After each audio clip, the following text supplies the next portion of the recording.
ආයුබෝවන් සියලුම දෙනාට. ඉංජිනේරු තාක්ෂණ වේදේ න්‍යායාත්මක හා ප්‍රායෝගික දැනුම ඔබේ තරගෙන. අපගේ වීඩියෝ මාලාවේ තවත් වැදගත් වීඩියෝවක් සමගින් අද අපි ඔබ හමුවට ආවා.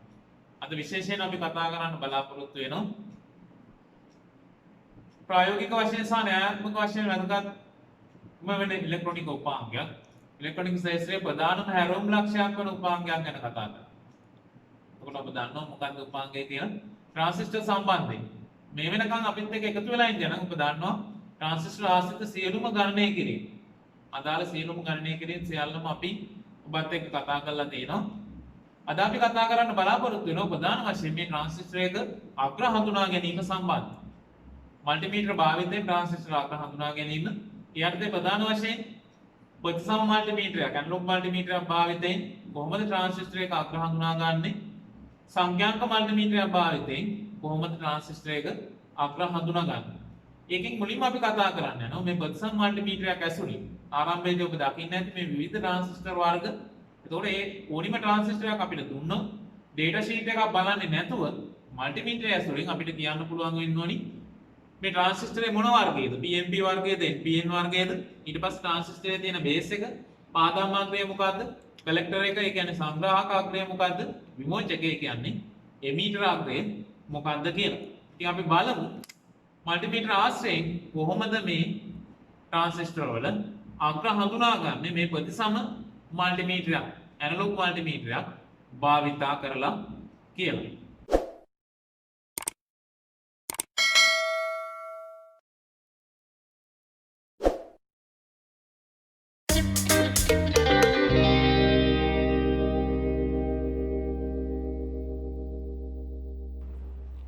එතකොට ප්‍රධාන වශයෙන් භාවිතයේ තියෙන ट्रांसिस्टर වර්ග කීපයක් අපි අද ඕගොල්ලන්ට අරගෙන ඇවිල්ලා තියෙනවා. මෙතන NPN වර්ගය සහ PNP වර්ගය කියන වර්ග දෙකෙන්ම ट्रांसिस्टर අන්තර්ගතයි. එතකොට මුලින්ම අපිට බලා ගන්න හැකි ඒවැ විවිධ හැඩයන් ඊට අමතරව ඒවැ අග්‍ර සම්බන්ධ වෙලා තියෙන විදිය කොහොමද? ඊට පස්සේ විවිධ භාවිතාවන්ට තමයි ඒවා යොදා ගන්න. එතකොට ඔය සියලුම දේවල් දකින අතරේ අපි අඳුනා ගන්න උත්සාහ කරනවා මේ ट्रांसिस्टर වල වර්ගය මොකද්ද? මොන වර්ගයේද? PNP වර්ගයේද? NPN වර්ගයේද? ඊට පස්සේ පාදමාග්‍රය මොකද්ද? විමෝචක අග්‍රය මොකද්ද? සංග්‍රාහක අග්‍රය මොකද්ද කියන එක. ඉතින් සමීප වෙලා බැලුවොත් ඕගලන්ට පේනවා මම මේ ट्रांसिस्टर කීපයක් හැඩයන් ඕගලන්ට අඳුර ගන්න ඕනේ නිසා. දැන් මෙතන ඕගලන්ට පේනවා සමීප ඡායාරූපයක් බැලුවොත් මේ 2n3055 කියන ट्रांसिस्टर එක. අපි කියනවා බට්ටෝ කියලා. පව යම්පල භාවිතා වෙන්නේ මේ පව ट्रांसिस्टर 2n3055 ඊට පස්සේ A1941 Toshiba C5198 ඊට පස්සේ D313 transistor B507 transistor BC107 D400 C828 ඊට පස්සේ BC109 ඔයගලන්ට පේනවා විවිධ හැඩ ඊට පස්සේ විවිධ ප්‍රමාණ ඊට අමතරව අග්‍ර ගන්න බැලුවොත් දැන් මේ සියලුම මේවා මෙතනින් එහා පැත්තේ ඔක්කොගෙන් බැලුවොත් අග්‍ර තුනක් තියෙනවා. මේක බැලුවොත් ඔයගලන්ට ප්‍රධාන වශයෙන් පේන්න තියෙන අග්‍ර දෙකයි. හැබැයි රැවටෙන්න එපා. අග්‍ර තුනක් මෙතන තියෙනවා. ඒකෝර අග්‍ර හඳුනාගත්තාට පස්සේ ඔයගලන්ට පුළුවන් පහසුවෙන් කියන්න මේකේ අග්‍ර තුන මොනවද කියලා. ඉතින් ඒකත් එතකොට සැලකිලිමත් වෙන්න. එතකොට ඔන්න විවිධ හැඩවල ट्रांसिस्टर තියෙනවා. එතකොට ඔතනින් මම තෝරා ගන්නවා ප්‍රධාන වශයෙන් ඔයගලන්ට මේ අග්‍ර හඳුනා ගැනීම ගැන භාවිතා කරන්න දෙන්නේ. එක්කෙනෙක් තමයි මෙතන මේ D313 කියන ट्रांसिस्टर එක අනිත් එක B507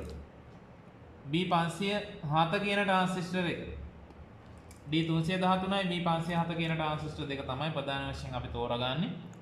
ඊට පස්සේ මම මේක පැත්තකින් තියාගන්නවා මේ අනිත් වර්ග ටික දැනට අපි පැත්තකින් තියාගමු. පස්සේ අපි ආපහු ගමු. එතනනුත් මම තෝරා ගන්නවා මුලින්ම මේ NPN වර්ගයේ ट्रांसिस्टर සම්බන්ධයෙන් කතා කරන්න යන්නේ. ඒක නිසා මම මෙන්න මේ D313 කියන ट्रांसिस्टर එක තෝරා ගන්නවා. ट्रांसिस्टर එක තෝරාගෙන දැන් අග්‍ර වින්‍යාසය අපිට අග්‍ර හොයන්න ඕනේ. අග්‍ර හොයන්න මෙන්න මේ මල්ටිමීටර එකෙන් මේ ප්‍රතිසම මල්ටිමීටරය අපි භාවිතා කරන්නේ ඕම් ස්කේල් එක. ඕම් ස්කේල් එක භාවිතා කරලා තමයි අපි අග්‍ර හොයාගන්නේ. මුලින්ම පාදමාග්‍රය හොයාගන්න පුළුවන්. පාදමාග්‍රය හොයාගන්න ක්‍රමයේ ඇසුරින් අපිට කියන්න පුළුවන් පාදමාග්‍රය ඇසුරින් මේ ट्रांसिस्टරයේ පාදමට ලබා දෙන වෝල්ටීයතාව ඇසුරින් PNPද NPN වර්ගයේද කියලා. ඊට පස්සේ එතනින් ඉදිරි පියවරක් විදිහට පාදමාග්‍රය හොයාගත්තට පස්සේ NPNද PNPද කියලා හොයාගත්තට පස්සේ අපිට පුළුවන් කලෙක්ටර් අග්‍රය සහ එමීටර් අග්‍රය මොනවද කියලා ඒ ට්‍රාන්සිස්ටර් වර්ගවල හොයන්න. ඉතින් එතකොට අපි මුලින්ම බලමු මෙන්න මේ D313 කියන ට්‍රාන්සිස්ටර් එක පාවිච්චි කරලා කොහොමද මේ මල්ටිමීටරේ ඕම් ස්කේල් එකට දාලා අග්‍ර ටික පාදම අග්‍රය හොයාගන්න. ඊට පස්සේ ට්‍රාන්සිස්ටරේ PNPද NPNද කියලා හොයාගන්න කියලා. එතකොට මුලින්ම NPN වර්ගයේ ට්‍රාන්සිස්ටර් එක අග්‍ර හඳුනා ගන්නයි අපි යන්නේ. දැනට අපි NPN කියලා දන්නවා data sheet එක බලපු නිසා. ඒ අරෙන් අපි දන්නේ නැහැ NPNද PNPද කියලා. දැනට ඒ උනාට හිතේ තියාගන්න NPN වර්ගයේ එකක් ගැන තමයි බලන්න යන්නේ. එතකොට NPN ට්‍රාන්සිස්ටර් එක සැකස්ම අපිට ගත්තාම මේ අපිට ගලාගත්ත හැකි මේ සැකස්ම තියෙනවා. එමීටර් එක බේස් එක කලෙක්ටර් එක. එතකොට බේස් එක අපි දන්නවා අනිවාර්යෙන් P වර්ගය. එමීටර් එක සහ කලෙක්ටර් එක N වර්ගය. NPN වර්ගය. එතකොට පරිපථ සංකේතය තියෙනවා එමීටරෙන් ධාරාව ඉවතට සම්මත ධාරාව ඉවතට ගලන්නේ NPN වර්ගයේ. එතකොට අපි වගුවක් සකස් කරගත්තා. දැන් ඔයගලන්ට පේනවා මෙන්න මේ ට්‍රාන්සිස්ටර් එක ගැන තමයි අපි මේ කතා කරන්න යන්නේ. එතකොට මේ ට්‍රාන්සිස්ටර් එක D313 කියන ට්‍රාන්සිස්ටර් එක මේක මම හරව ගන්නවා මේ ඉලක්කම යටට හිටින විදිහට. එතකොට මෙන්න මේ විදිහට මම පෙරලා ගන්නවා. ඉලක්කම යටට හිටින විදිහට පෙරලාගෙන මෙන්න මේ රූප සටහන විදිහට. ඔයගලන්ට මෙතන පේනවා මේ රූප සටහන මෙන්න මේ විදිහට ඉලක්කම යටපැත්තට හිටින ට්‍රාන්සිස්ටරේ පෙරලා ගත්තට පස්සේ තමයි මේ ඇඳලා තියෙන්නේ. මේ කඩ රේඛාවක් ඇවිල්ලා තියෙන්නේ ඒකයි. මොකද අර ඉලක්කම ඉහළ පැත්තට හරවා ගත්තාම මෙන්න මේ පේන ධාරේ ඉලක්කම පහළට හිටින්න හැරෙව්වම සංගීධාරයක් බවට පත් වෙනවා. ඒක නිසා තමයි මේ කඩ රේඛාවක් දක්වලා තියෙන්නේ. ඊට පස්සේ මේ විදිහට අනිත් පැත්ත හරවගෙන මේ අග්‍ර තුන නම් කරලා තියෙනවා K සහ L සහ M. එතකොට මේකේ මුලින්ම ඉන්න අග්‍රේ K අග්‍රේ, දෙවෙනියට ඉන්න අග්‍රේ L අග්‍රේ, තුන්වෙනියට ඉන්න අග්‍රේ M අග්‍රේ.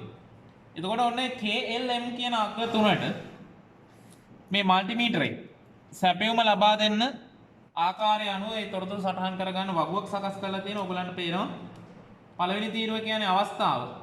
අකුරු මම පොඩියට ලියපු හින්දා පැහැදිලි නැතුවත් ඇති. මම කියන්නම් පළවෙනි තීරුව කියන්නේ අවස්ථාව. අවස්ථා තියෙනවා A B C D E සහ F කියලා අවස්ථා තියෙනවා. ඊට පස්සේ මීටරෙන් ධන විභවය සපයන අග්‍රේ, මීටරේ ඍණ විභවය සපයන අග්‍රේ උත්ක්‍රමණයක් තිබේද නැද්ද? ඒ කියන්නේ මෙන්න මේ දර්ශකයේ චලනය වෙනවද නැද්ද කියන එක. මේ බිඳුවේ සිට මේ පැත්තට චලනය වෙනවද නැද්ද කියන එක තමයි උත්ක්‍රමණයක් තියෙනවද නැද්ද කියලා බලන්නේ. එතකොට අන්න එකත් අපි සටහන් කරගන්න. එතකොට විශේෂයෙන් මේ මල්ටිමීටරයක් අරගෙන ඇනලොග් මල්ටිමීටරයක් අරගෙන මේ විදිහට ඕම් ස්කේල් එකට දාපු ගමන් ඔයගොල්ලෝ හොඳට මතක තියාගන්න ප්‍රතිරෝධ පරාසයේදී මේ ඇනලොග් මල්ටිමීටර එක මෙන්න මේ රතු ප්‍රෝබ් එක ඍණාග්‍රේ බවට පත් වෙනවා. කළු ප්‍රෝබ් එක ධනාග්‍රේ බවට පත් වෙනවා. මොකද අභ්‍යන්තර බට් කෝෂ සැපයුම සම්බන්ධ වෙනවා ඕම් ස්කේල් එකට දාපු ගමන් මේ ප්‍රෝබ් වලට. එතකොට හොඳින් මතක තියාගන්න මල්ටිමීටර එක ඇනලොග් මල්ටිමීටරයක් ඕම් ස්කේල් එකට ඕම් පරාසයට දැම්මහම රතු අග්‍රය ඍණ බවට පත් වෙනවා. සාමාන්‍ය රතු අග්‍රය ඍණ බවට පත් වෙනවා. සාමාන්‍ය කළු අග්‍රය ධන බවට පත් වෙනවා. ඕම් ස්කේල් එකේදී විතරයි. ධාරාව වෝල්ටීයතාව මයින්කොට සාමාන්‍ය විදිහටමයි රතු එක ධන කළු එක ඍණ. හැබැයි ඕම් පරාසයේදී මතක තියාගන්න මෙන්න මේ රතු අග්‍රය ඍණ කළු අග්‍රය ධන බවට පත් වෙනවා. සමහරු මේ ප්‍රෝබ් දෙක මාරු කරගන්නවා. ඕම් පරාසයට දාලා මේ රතු ප්‍රෝබ් එක ගලවලා ඍණාග්‍රයට ගහ ගන්නවා, කළු ප්‍රෝබ් එක ගලවලා ධනාග්‍රයට ගහ ගන්නවා. මම නම් නිර්දේශ කරන්නේ නැහැ දුවේ පුතේ ඒක. මොකද හේතුව හදිස්සියවත් ඕගොල්ලෝ එහෙම ප්‍රෝබ් දෙක මාරු කළා. තියෙද්දි බැරි වෙලා හරි ඕම් ස්කේල් එකේ ඉඳලා වෙන වෝල්ට් ස්කේල් එකට නැත්නම් ඇම්පියර් ස්කේල් එකට මාරු කළොත් අනිවාර්යෙන් සාමාන්‍ය ද්‍රව්‍යතාව අපි මාරු කරගෙනයි තියෙන්නේ. එතකොට මොකද වෙන්නේ? මේ දර්ශකය දක්ෂිණාවර්ත උත්ක්‍රමණය වෙනුවට වාමාවර්ත උත්ක්‍රමණය වෙන්න හදනවා. එතකොට මොකද වෙන්නේ? මේ දර්ශකයට හානි වෙන්න පුළුවන්. ඒක නිසා ඕම් ස්කේල් එකේදී රතු අග්‍රයේ ඍණ කළු අග්‍රයේ ධන කියලා විතරක් මතක තියාගන්න. ප්‍රෝබ් මාරු කරන්න යන්න එපා. ඒක එච්චර හොඳ දෙයක් නෙමෙයි. හරි. එතකොට මෙන්න මේ මල්ටිමීටරෙන් තමයි අපි සම්බන්ධතාව දෙන්න යන්නේ ට්‍රාන්සිස්ටරේට. මේ ට්‍රාන්සිස්ටර් එකට මෙතන තියෙන. එතකොට මල්ටිමීටරෙන් සම්බන්ධතාව දෙන ගමන් අපි මෙන්න මේ වගුවේ මෙතන වගුවේ පුරව ගන්න ඕනේ. උත්ක්‍රමණයක් තියෙනවාද? ඒ කියන්නේ මෙන්න මේ දර්ශකයේ චලනය වෙනවද? එහෙම නැත්නම් චලනය වෙන්නේ නැද්ද කියන එක. එතකොට මුලින්ම ඕම් ස්කේල් දාපු ගමන් අනිවාර්යෙන් කළ යුතු දෙයක් තියෙනවා. 0 ජස් කරන්න ඕනි. මම මේක x10 කියන ස්කේල් එකට දාගන්න. x10 ඒ කියන්නේ වැඩි කිරීම 10 කියන ස්කේල් එකට දාලා මම 0 ජස් කරනවා බලන්න. මේ ප්‍රෝබ් දෙකේ ලෝහ කොටස් අතින් අල්ලන්න එපා මේ විදිහට. ලෝහ කොටස් දෙක ස්පර්ශ වෙන ප්‍රෝබ් එක අල්ලා ගන්න. එතකොට ඔයගලන්ට පේනවා මෙතන මූල ලක්ෂ්‍ය කරා බිඳුව කරා ඕම් ස්කේල් එකේ බිඳුව කරා ඕම් ස්කේල් එකේ බිඳුව මේකේ දකුණේ තියෙන බිඳුව කරා ගමන් කරනවා. ඊට පස්සේ අපි මොකද කරන්නේ? බිඳුවට වඩා ගිහිල්ලා නම් එමීට මෙන්න මේ 0 ජස් එක කරකෝලා බිඳුවට ඕම් පරාසය ඇඩ්ජස්ට් කරනවා. හරි. දැන් ඕම් පරාසය බිඳුවට ඇඩ්ජස්ට් කරලා තියෙනවා. ඊට පස්සේ අපි ක්‍රමානුකූලව මෙන්න මේ වගුවත් එක්ක බල සැපයුම දෙමු. එතකොට පළවෙනියෙන් කියනවා ඒ අවස්ථාව k කියන අග්‍රයට. දැන් මෙන්න මෙතන ඕගොල්ලන්ට කියනවා මේ පළවෙනියෙන් තියෙන අග්‍රය තමයි k කියන අග්‍රය, දෙවෙනියට l එක, තුන්වෙනියට m එක. එහෙනම් මෙතනට ගලපමු. පළවෙනියා k එක, දෙවෙනියට l එක, තුන්වෙනියට m එක. එතකොට අපිට පළවෙනි අවස්ථාවේ කියන්නේ k අග්‍රයට ධන, l අග්‍රයට ඍණ. එතකොට k අග්‍රයට ධන කිව්ව ගමන් දැන් මතක තියෙන්න ඕනි කළු පාට ප්‍රෝබ් එක තමයි පුතේ ධන, රතු පාට ප්‍රෝබ් එක ඍණ. එහෙනම් k වලට ධන, l වලට ඍණ දෙන්න ඕනේ. ඔන්න k අග්‍රයට මම ධන සැපයුමක් දුන්නා, l වලට ඍණ සැපයුමක් දුන්නා. උත්ක්‍රමණයක් තියනවාද? දර්ශකයේ බිඳුවේමයි. මල්ටිමීටර් තිරේ දිහා බලන්න. දර්ශකයේ බිඳුවේ. එහෙනම් උත්ක්‍රමණයක් තියනවාද? උත්ක්‍රමණයක් නැහැ. අපි එකක් ලියාගමු. මෙන්න මේ අවසාන තීරයේ උත්ක්‍රමණයක් තියනවද නැද්ද කියලා අහන්නේ. එහෙනම් උත්ක්‍රමණයක් නැත. හරි. දෙවෙනි අවස්ථාව L වලට ධන, K වලට ඍණ. L වලට ධන, K වලට ඍණ. KLM කියලා තිබුණේ. ඔන්න මම දැන් L වලට ඍණ දෙනවා, K වලට ඍණ දෙනවා, L වලට ධන දෙනවා. ඒත් බලන්න උත්ක්‍රමණයක් තියෙනවද? ඒත් උත්ක්‍රමණයක් නැහැ. L අග්‍රයට එතකොට මම ධන දීලා තියෙනවා මෙතන. L අග්‍රයට ධන දීලා තියෙනවා. K අග්‍රයට ඍණ දීලා තියෙනවා. උත්ක්‍රමණයක් තියෙනවද? උත්ක්‍රමණයක් නැහැ. එහෙනම් මම ලියා ගන්නවා උත්ක්‍රමණයක් නැත. තුන්වෙනි අවස්ථාව M වලට ධන, K වලට ඍණ. එතකොට J K L M නේ. M වලට ධන, M වලට ධන, K වලට ඍණ. අන්න දුවේ පුතේ මොකද උනේ? ඔයගලන්ට පේනවා මල්ටිමීටරේ දර්ශකයේ චලනය වුණා.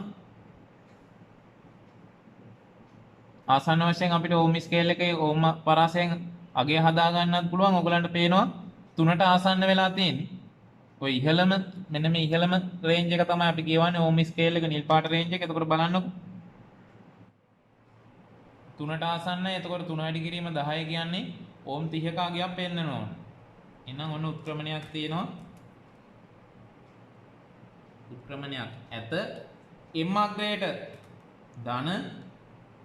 එතකොට මෙතන M අග්‍රයේ මේක පේන ඕගලන්ට K L M. M වලට ධන, K වලට ඍණ. උත්ක්‍රමණයක් තියෙනවා. ඊගාව අවස්ථාව K වලට ධන, M වලට ඍණ. K වලට ධන, M වලට ඍණ. උත්ක්‍රමණයක් තියනවද?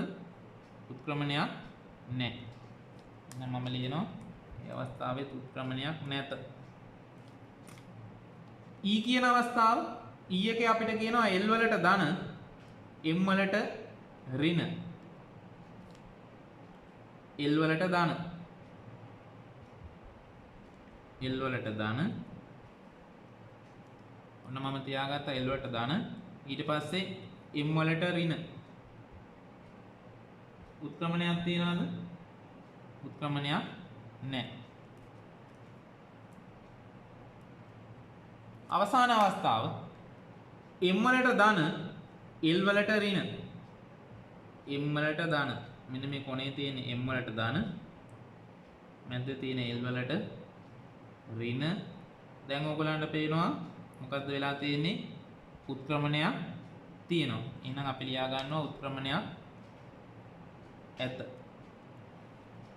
උත්ක්‍රමණයක් ඇත.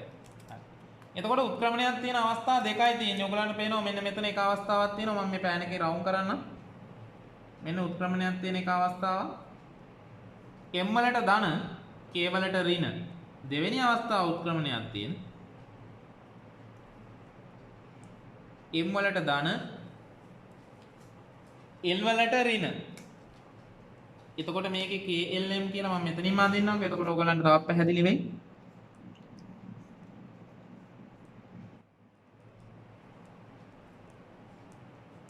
එතකොට මෙයා තමයි K L M. එතකොට මේකේ උත්ක්‍රමණයේ තියෙන අවස්ථා දෙකෙම බලන්නකො. පළවෙනි අවස්ථාවේ තියෙන M වලට ධන, K වලට ඍණ. මේ M වලට ධන, K වලට ඍණ. එහෙනම් m වලට ධන දීලා k වලට ඍණ දිනුනොත් මොකද වෙන්නේ? උත්ක්‍රමණයක් තියෙනවා. දෙවෙනි උත්ක්‍රමණයක් තියෙන අවස්ථාව m වලට ධන. අන්න එතනත් m වලට ආවේ පුතේ ධන. m වලට ධන, l වලට ඍණ. එහෙනම් ඔයගලන්ට පේනවා මෙන්න මේ m කියන අග්‍රය පොදු වුණා උත්ක්‍රමණයක් තියෙන අවස්ථා දෙකේම. පැහැදිලි නේද? m වලට ඒ අවස්ථා දෙකේම ලැබෙන්නේ මොන සැපයුමද? ධන සැපයුම. එහෙනම් අපිට පේනවා මෙන්න මේ m කියන්නේ මොකක්ද? m කියන්නේ මේ ට්‍රාන්සිස්ටරේ පාදම් අග්‍රය බේස් එක. එතකොට බේස් එකට ඔයගලන්ට පේනවා මේ පාදම් අග්‍රයට මොකද වෙලා තියෙන්නේ? මොන සැපයුමක්ද දීලා තියෙන්නේ? හැම වෙලෙම නැඹුරු වෙන්නේ. ධන සැපයුමන්නේ දීලා තියෙන්නේ. දැන් එතකොට මේක සාමාන්‍යයෙන් ඇඳගත්තොත් ඔයගලන්ට පේනවා ඩයෝඩ් ක්‍රියාකාරීත්වයක් නේ තියෙන්නේ. pn සංදි ක්‍රියාකාරීත්වයක් තියෙන්නේ.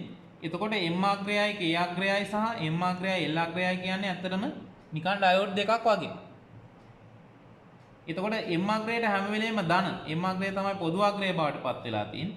එතකොට m අග්‍රයට හැම වෙලේම ධන සැපයුමක් දීලා ඊට සාපේක්ෂව k වලට ඍණ l වලට ඍණ දෙනකොට මොකද වෙන්නේ? මේ ඩයෝඩ් දෙක නැඹුරු වෙනවා. එහෙනම් එතකොට අපිට හිතාගත්තා කි m තමයි කවුද? පොදු අග්‍රය. සංදි දෙකටම පොදු අග්‍රය. ඩයෝඩ් දෙකටම පොදු අග්‍රය කවුද? පාදම් අග්‍රය. එහෙනම් පාදම් අග්‍රයට දීලා තියෙන මොන සැපයුමක්ද? ධන සැපයුමක්. ඊට සාපේක්ෂව අනිත් අග්‍ර දෙකටම දීලා තියෙන්නේ ඍණ සැපයුමක්. එහෙනම් අපිට කිව්ව හැකි මේ ට්‍රාන්සිස්ටරේ මොන වර්ගයේද? මේ අපි ගත්ත D313 කියන ට්‍රාන්සිස්ටරේ. ඔන්න ඔයගලන්ට පේනවා NPN වර්ගය කියලා අපිට ගත්ත හැකි. මොකද හේතුව? මෙන්න මේ M කියලා ආවේ. දැන් මේක නිකන් සංකේතවත් වැන්දොත්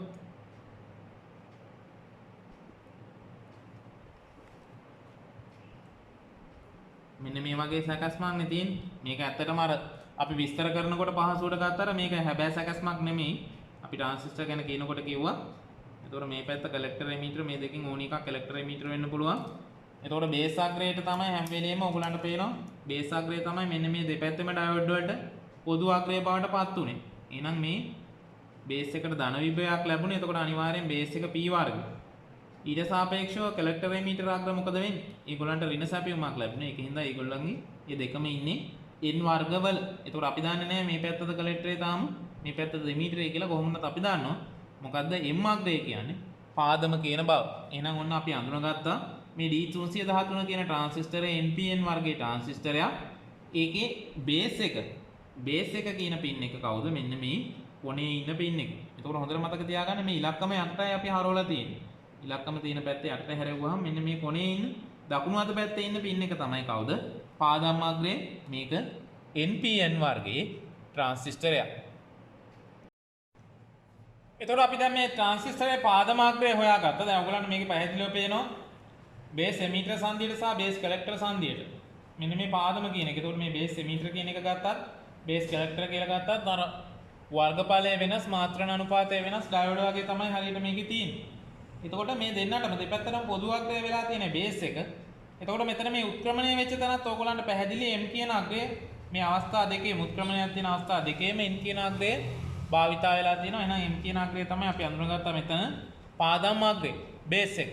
එතකොට m වලට මේ අවස්ථා දෙකේම දීලා තියෙන ධන සැපයුමක්. එහෙනම් පාදම p වර්ගයේ අනිත් අග්‍ර දෙකට k එකට සහ l එකට මේ අවස්ථා දෙකේම දීලා තියෙන ඍණ සැපයුමක්. එහෙනම් අපිට පේනවා n කොටස් දෙකයි p කොටසයි. ඒ කියන්නේ මේක NPN වර්ගයේ ට්‍රාන්සිස්ටරයක් D313. එතකොට දැන් අපි බේස් එක මොකද්ද කියලා දන්නවා. ඊට පස්සේ ට්‍රාන්සිස්ටරේ NPN කියලා දන්නවා. ඊගාවට අපි හොයාගන්න ඕනේ මේකේ සංග්‍රාහක අග්‍රය, කලෙක්ටර් අග්‍රය සහ විමෝචක අග්‍රය. ඒ කියන්නේ එමීටර් අග්‍රය. එතකොට අපි ඕක හොයන විදිය බලමු. අපිට මේ D313 ට්‍රාන්සිස්ටරය අවශ්‍යයි. ඔයගලන්ට පේනවා සමීපව බැලුවොත් D313 කියන ට්‍රාන්සිස්ටරේ ඊට අමතරව අවශ්‍යයි කිලෝම් 100ක ප්‍රතිරෝධකයක්. ඔයගලන්ට පේනවා දුඹුරු, කළු, කහ, රන් කියන අගයන් තියෙන්නේ. එතකොට දුඹුරු හින්දා 1යි, කළු කියන්නේ 0යි. 10 ගුණ කිරීම 10000. එතකොට අපිට එනවා ලක්ෂයයි කියලා. ලක්ෂය බෙදීම 1000 කියන්නේ කිලෝම් 100යි. කිලෝම් 100ක ප්‍රතිරෝධකයක් ඔන්න අපි අරන් තේනවා. එතකොට මේ D313 ට්‍රාන්සිස්ටරය සහ කිලෝම් 100ක ප්‍රතිරෝධකය අපිට අවශ්‍යයි. එතකොට මුලින්ම කරන්නේ මේ ට්‍රාන්සිස්ටරය අර කලින් අවස්ථාවට ඉලක්කම තියෙන පැත්තේ යටට හිටින්න මේ විදිහට හරව ගන්නවා. ඊට පස්සේ ට්‍රාන්සිස්ටරේ NPN වර්ගයේ ට්‍රාන්සිස්ටරයක්. ඊට පස්සේ ට්‍රාන්සිස්ටරේ NPN වර්ගයේ කලෙක්ටර් අග්‍රය. ඊට පස්සේ ට්‍රාන්සිස්ටරේ NPN වර්ගයේ හරවගෙන දැන් මේකේ ඔයගලන්ට පේනවා K L M කියන අග්‍ර ටික තියෙනවා. එතකොට M එක තමයි මෙතන බේස් එක පාදම. M කියන්නේ පාදම. එතකොට අපි දන්නවා ට්‍රාන්සිස්ටර් එක ඔන් කරන්න නම් අනිවාර්යෙන් එක සංධියක් අඩු වෝල්ටීයතාවකදී පෙර නැඹුරු කරන්න ඕනේ. අනිත් සංධිය වැඩි වෝල්ටීයතාවකදී පසු නැඹුරු කරන්න ඕනේ. එතකොට අපි මේ වැඩේ කරන්නේ. එතකොට අපි බලමු කොහොමද කරගන්නේ කියලා. මෙන්න මේ කිලෝ ඕම් 100 ප්‍රතිරෝධකය අරගෙන මම සම්බන්ධ කරගන්නවා. මේ ට්‍රාන්සිස්ටරේ L සහ M කියන අග්‍ර දෙක අතරට. L සහ M කියන අග්‍ර දෙක අතරට. එතකොට ඔයගලන්ට පේනවා K L M. එතකොට මැද්දේ තියෙන L එක, කොනේ තියෙන මේ පැත්තේ කොනේ තියෙන, දකුණු අත පැත්තේ කොනේ තියෙන්නේ M එක. අන්නේ දෙක අතරට මේ විදිහට සම්බන්ධ කරගන්න.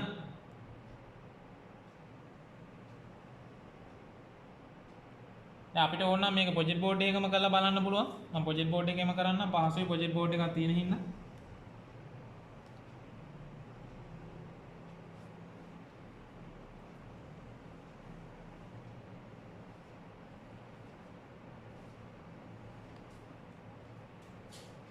මුලින්ම ට්‍රාන්සිස්ටරය සම්බන්ධ කරගත්ත ඒ නිවැරදි දිශාවට. ඊට පස්සේ කරන්න ඕනේ මොකද්ද? K සහ L සහ M අග්‍ර අතරට L එකට සහ M එකට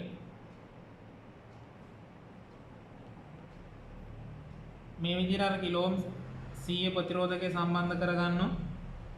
ඔන්න දැන් කිලෝ ඕම් 100 ප්‍රතිරෝධකය සම්බන්ධ කරගත්තා. ඔයගලන්ට මෙතන පේනවා. මෙතන තියෙන මෙන්න මේ මැද්දේ තියෙන L අග්‍රයට සහ M අග්‍රයට. ඊට පස්සේ අපි කරන්නේ මල්ටිමීටරය අරගෙන 0 ඇඩ්ජස්ට් කරගන්නවා. මම මේ 1K කියන ස්කේල් එකට දාගෙන තියෙනවා. මේකේ මල්ටිමීටර බැලුවම ඔයගලන්ට පේනවා 1K කියන ස්කේල් එකට දාලා තියෙන. දාලා 0 ඇඩ්ජස්ට් කරන්න ඕනේ. එතකොට අනිවාර්යෙන් ස්කේල් මාරු කරන සැරයක් ගන්න අපි 0 ඇඩ්ජස්ට් කරන්න ඕනේ. ඔන්න 0 ඇඩ්ජස්ට් කළා. ඊට පස්සේ මම කරන්නේ මේකේ මෙන්න මේ K කියන අග්‍රය. මෙතන ඔයගලන්ට පේනවා K L M. මෙතනත් K L M. LM අතරට කිලෝ ඕම් 100 සම්බන්ධ කළා. K වලට මම දෙනවා ඩිරෙක්ට් ඍණ සැපයුමක්. K වලට ඩිරෙක්ට් ඍණ සැපයුමක් දෙනවා. එතකොට මම දන්නවා මේ ඕම් ස්කේල් එකේ හින්දා රතු ප්‍රෝබ් එක තමයි ඍණ. එතකොට මෙතනට ඩිරෙක්ට් ඍණ සැපයුමක් දීලා L වලට දෙනවා ධන සැපයුමක්. එතකොට මම දන්නවා කළු ප්‍රෝබ් එක තමයි ධන. ඔන්න සම්බන්ධ කළාම ඔයගලන්ට පේන උත්ක්‍රමණයක් පෙන්නනවා. එතකොට දර්ශකය නතර වෙලා තියෙන 3 කියන ආගේ ආසන්න. එතකොට අපි 3යි කියලා ගත්තොත් 3 වැඩි කිරීම කිලෝ ඕම් එක. ඒ කියන්නේ කිලෝ ඕම් 3ක ප්‍රතිරෝධී අගයක් පෙන්වන උත්ක්‍රමණය. මම එතකොට ඒක ලියා ගන්නවා මෙතන. කිලෝ ඕම් 3ක අගයක් උත්ක්‍රමණය ඇවිල්ලා තියෙනවා. එතකොට පළවෙනි අවස්ථාවේ ඔයගලන්ට පැහැදිලි L සහ M අතරට ප්‍රතිරෝධකය සම්බන්ධ කළා. කිලෝ ඕම් 100ක ප්‍රතිරෝධකයක්. K වලට ඩිරෙක්ට් ඍණ සප්ලයි එකක් දුන්නා. L වලට ධන සප්ලයි එකක් දුන්නා. උත්ක්‍රමණය කීයද? කිලෝ ඕම් 3යි. ඊගාවට කරන්නේ මම K සහ M අතරට කිලෝ ඕම් 100 සම්බන්ධ කරනවා. K කියන්නේ මේ පැත්තේ පළවෙනි පින් එක, M කියන්නේ අග පින් එක. එතකොට M වලට කොහොමද එක පැත්තක් සම්බන්ධයි ප්‍රතිරෝධකේ. මම සම්බන්ධ කරනවා මෙයා කාටද? K වලට. දැන් සම්බන්ධ කරලා තියෙන්නේ K වලට සහ M වලට කිලෝ ඕම් 100 ප්‍රතිරෝධකේ. ඊට පස්සේ මම කරන්නේ K වලට දෙනවා ඩිරෙක්ට් ධන සැපයුම. මේ K වලට ඩිරෙක්ට් ධන සැපයුමක් දෙනවා. L වලට දෙනවා ඩිරෙක්ට් ඍණ සැපයුම. K වලට ඩිරෙක්ට් ධන සැපයුමක්. K වලට ඩිරෙක්ට් ධන සැපයුමක්. L වලට ඩිරෙක්ට් ඍණ සැපයුමක්. එතකොට ඔයගලන්ට පේනවා අඩු උත්ක්‍රමණයක්. මල්ටිමීටරේ පාඨාංගය දිහා බැලුවොත් ඔයගලන්ට පේනවා උත්ක්‍රමණය අඩු වෙලා හැබැයි ප්‍රතිරෝධියාගේ වැඩි වෙලා. ඔයගලන්ට පේනවා 20 ආසන්නයේ නතර වෙලා තියෙන්නේ. ඒකට 20 වැඩි කිරීම කිලෝ ඕම් 1යි කියන්නේ. දෙවෙනි අවස්ථාවේ උත්ක්‍රමණය කීයද? කිලෝ ඕම් 20යි. එතකොට මම ලියා ගන්නවා දෙවෙනි අවස්ථාව මේ පළවෙනි අවස්ථාව. දෙවෙනි අවස්ථාවේ K වලට දෙන්නේ ඩිරෙක්ට් ධන සැපයුම.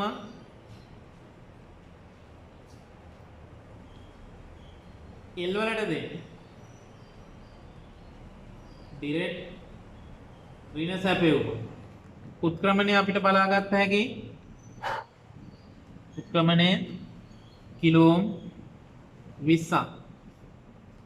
එහෙනම් ඔන්න ඔයගලන්ට පැහැදිලි පළවෙනි අවස්ථාවේ K වලට දුන්නේ K කියන පින් එකට දුන්නේ ඩිරෙක්ට් ඍණ, L වලට දුන්නේ ඩිරෙක්ට් ධන. එතකොට ඔයගලන්ට පේන උත්ක්‍රමණය කිලෝ ඕම් 3යි. ඒ කියන්නේ මේ මල්ටිමීටරේ කටුව මේ පැත්තට ගොඩක් දුර උත්ක්‍රමණය වුණා. උත්ක්‍රමණය වැඩි වුණා ඒක. දෙවෙනි අවස්ථාවේ K වලට ධන L වලට ඍණ උත්ක්‍රමණය කිලෝම 20යි ඒ කියන්නේ උත්ක්‍රමණය අඩුයි. ඔන්න ඕකෙන් අපිට හඳුන්වා ගන්න පුළුවන් මේකේ ට්‍රාන්සිස්ටරේ සංග්‍රාහක අග්‍රය සහ විමෝචක අග්‍රය. එතකොට ඔයගලන්ට මම පැහැදිලි කරන්නම්. අඩු උත්ක්‍රමණයක් තියෙන අවස්ථාවේ දැන් ඔයගලන්ට පේනවා අඩු උත්ක්‍රමණයක් තියෙන්නේ කිලෝම 20 කියන අවස්ථාවේ. උත්ක්‍රමණය අඩුයි කියන්නේ ප්‍රතිරෝධියාගේ වැඩි. මෙන්න මේ අඩු උත්ක්‍රමණයක් තියෙන අවස්ථාවේ ඩිරෙක්ට් ඍණ සම්බන්ධ වෙන්නේ. ඩිරෙක්ට් ඍණ අගය සම්බන්ධ වෙලා තියෙන පින් එක තමයි ට්‍රාන්සිස්ටරේ අඩු උත්ක්‍රමණයකදී ඩිරෙක්ට් ඍණ සම්බන්ධ වෙලා තියෙන්නේ කලෙක්ටර් අග්‍රය. ඊළඟට දුවේ පුතේ හොඳට මතක තියාගන්න උත්ක්‍රමණයේ අඩු අවස්ථාවේ ඒ කියන්නේ ප්‍රතිරෝධයගේ වැඩි අවස්ථාව. ඒ කියන්නේ මෙන්න මේ කටුව චුට්ට දුරක් චලනය වෙච්ච අවස්ථාව තමයි උත්ක්‍රමණයේ අඩු අවස්ථාව. එතකොට අඩු උත්ක්‍රමණයේදී ඩිරෙක්ට් ඍණ දෙන්නේ කලෙක්ටර් අග්‍රයට. ඔයගලන්ට පේනවා L එකට තමයි ඩිරෙක්ට් ඍණ දීලා තියෙන අඩු උත්ක්‍රමණයේදී. එහෙනම් එයා මොන අග්‍රයේද? කලෙක්ටර් අග්‍රයේ. ඊට පස්සේ වැඩි උත්ක්‍රමණයේදී ඩිරෙක්ට් ඍණ දෙන්නේ. වැඩි උත්ක්‍රමණයේදී ඩිරෙක්ට් ඍණ දීලා තියෙන්නේ කාටද? මේ ඩිරෙක්ට් ඍණ සම්බන්ධ කරලා තියෙන්නේ K වලට. එහෙනම් එයා තමයි කවුද? එමීටර් අග්‍රය විමෝචක අග්‍රය. පැහැදිලි ඔයගලන්ට එහෙනම්? එතකොට අවස්ථා දෙකක අපි උත්ක්‍රමණය බැලුවා. අඩු උත්ක්‍රමණයේදී ඩිරෙක්ට් ඍණ දුන්නේ කලෙක්ටර් අග්‍රයට. ඒ කියන්නේ අපි කියනවා සංග්‍රාහක අග්‍රය කියලා. වැඩි උත්ක්‍රමණයේදී කියන්නේ මල්ටිමීටර කටුව වැඩිපුර දුරක් චලනය වෙච්ච අවස්ථාවේ ඩිරෙක්ට් ඍණ දීලා තියෙන කාටද? විමෝචක අග්‍රයට. ඒ කියන්නේ එමීටර් අග්‍රයට. එහෙනම් දැන් ඕගොල්ලන්ට පැහැදිලි මෙන්න මේ D313 කියන මේ ට්‍රාන්සිස්ටරේ අග්‍ර ටික. එතකොට මම මෙතනින්ම පැහැදිලි කරන්නම් ඕගොල්ලන්ට. ඔයගලන්ට පේනවා එතකොට මේ D313 කියන ට්‍රාන්සිස්ටරේ මේ ඉලක්කම තියෙන පැත්ත අනිත් පැත්තට හැරෙවුවාම අපිට මුලින්ම හම්බ වෙනවා K කියන පින් එක. K කියන පින් එක. එතකොට අපි ඒ K කියන පින් එක අපි හඳුන්වලා තියෙනවා එමීටර් අග්‍රයේ විදියට. එමීටරේ ඊගාවට L කියන අග්‍රයේ සංග්‍රාහක අග්‍රය. අවසාන වශයෙන් M කියන අග්‍රයේ පාදක.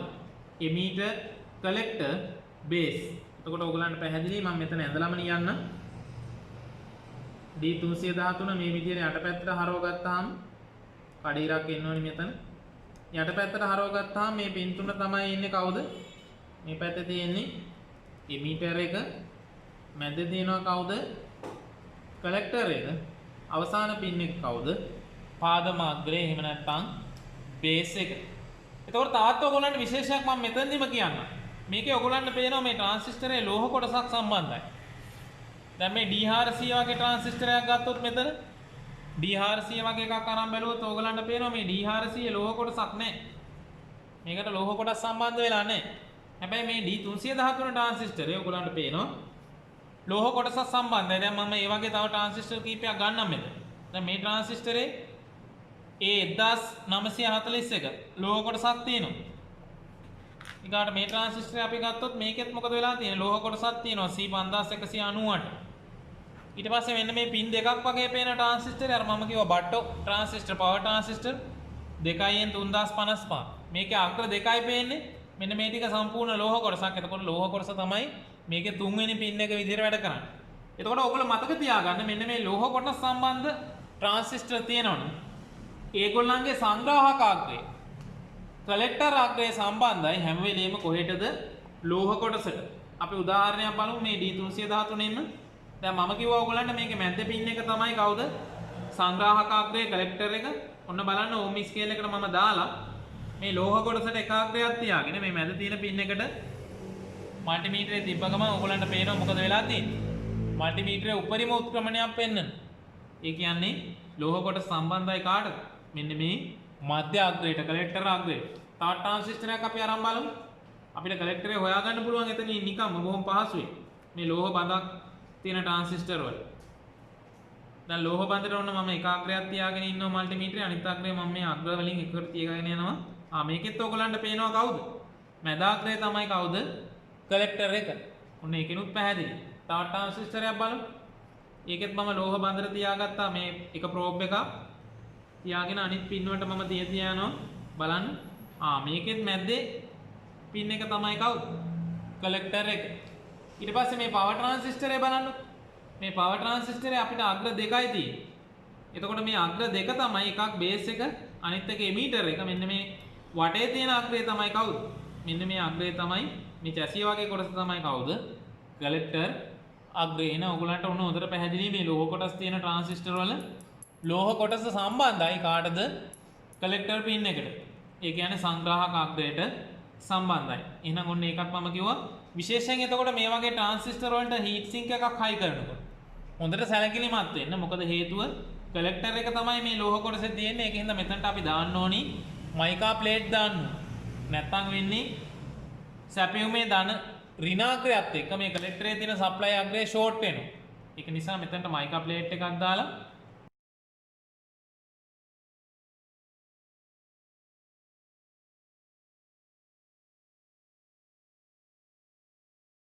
මයිකා ප්ලේට් එකයි හීට් සිංක් එකයි අතරට හීට් සිංක් කම්පවුන්ඩ් දාලා තමයි අපි මේගොල්ලෝ සම්බන්ධ කරගන්න ඕනේ. ඒකත් එතකොට මතක තියාගන්න. එහෙනම් ඔන්න වැදගත් දෙයක් අපි කිව්වා මොකද්ද? මේ වගේ මේ ලෝහ කොටසක් සම්බන්ධ ට්‍රාන්සිස්ටර් එක ලෝහ කොටස සම්බන්ධයි හැම වෙලේම කාටද? කලෙක්ටර් අග්‍රයට. එමනම් මං හිතන්නේ දැන් ඔයගොල්ලන්ට හොඳින්ම පැහැදිලි. දැන් මේ ට්‍රාන්සිස්ටර් එකක් දුන්නාම ඒකේ NPN වර්ගය කියලා කොහොමද හොයාගන්නේ? ඊට පස්සේ පාදම අග්‍රය මොකද්ද කියන එක අපි හොයාගන්නේ. බේස් අග්‍රය මොකද්ද කියන එක හොයාගන්න විදිහ අපි කියලා දුන්නා. එතකොට පාදම අග්‍රය හොයාගත්තට පස්සේ තව අග්‍ර දෙකයි ඉතුරු වෙන්නේ. විමෝචක අග්‍රය සහ සංග්‍රාහක අග්‍රය. එතකොට පාදම අග්‍රයත් එක්ක ප්‍රතිරෝධක සම්බන්ධ කරලා මේ පාදම අග්‍රයට සම්බන්ධ වෙන්න කිලෝම් 100ක ප්‍රතිරෝධක සම්බන්ධ කරලා සැපියුම ලබා දෙන මල්ටිමීටරයේ දක්වන උත්ක්‍රමණය ඩිරෙක්ට් ඍණ සප්ලයි එක සම්බන්ධ වෙන අග්‍රය කවුද කියන එක අනුව අපිට හොයාගන්න පුළුවන් කවුද මේ ට්‍රාන්සිස්ටරේ විමෝචක අග්‍රය සහ සංග්‍රාහක අග්‍රය. එහෙම නැත්නම් එමීටර් එකයි කලෙක්ටර් එකයි. ඊගාට මම විශේෂයෙන් කිව්වා මේ වගේ ලෝහ බඳක් තියෙන ට්‍රාන්සිස්ටර් වල මේ ලෝහ බඳක් තියෙන ට්‍රාන්සිස්ටර් වල මෙන්න මේ ලෝහ බඳ සම්බන්ධයි කියලා කාටද?